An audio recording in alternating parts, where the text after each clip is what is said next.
that have been perpetrated against women in our country, just as we concluded Women's Month, where we hoped that as South Africans, particularly South African men, would be able to rise to the challenge of addressing the issue of gender-based violence and the perpetration of the killings of women in our country. The nation is in deep mourning. We are all deeply disturbed by the killings of the women who just died recently, and particularly Uyinene, a student here in the Western Cape. Throughout the length and the breadth of the country, the issue of femicide, the killings of women, has raised its head in a very prominent way. We're hoping that it will enable our country to rise up to this challenge and address it much more forthrightly, and ensure that we bring an end to the abuse of women and children in our land. It calls on us as men to rise up and to say that this should never happen in our name. And that as men, we should stand up and say, we want to bring an end, and we are going to bring an end to the abuse of women and children.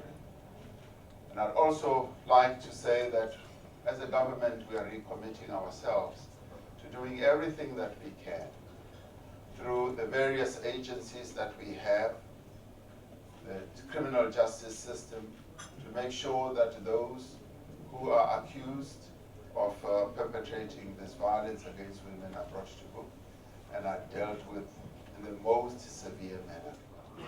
And it is for this reason that the women of our country are rising up, but rising up calling on us as men to do something to bring an end to gender-based violence. But at the same time, we are also facing another huge challenge, the challenge of a number of our people who are taking the law into their own hands, much as they have certain grievances. And I've said that taking action against people from other nations is not justified and should never be allowed in our beautiful country. South Africa is a home for all. And indeed, we are not the only country that has become home for people who are fleeing from other nations. Now, countries like Uganda, they have millions of people from the surrounding countries who go to them.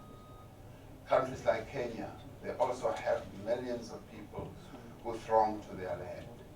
And we as South Africans, we know that there are quite a number of other foreign people who come to our country, and we should make sure that we live side by side with them. And if there are problems and challenges, we should be able to find ways of addressing those problems and challenges. Whether it is problems of criminality that is perpetrated by people who may be coming from other countries, and indeed our own nationals as well. It does not mean that we should take the law into our own hands and attack those people.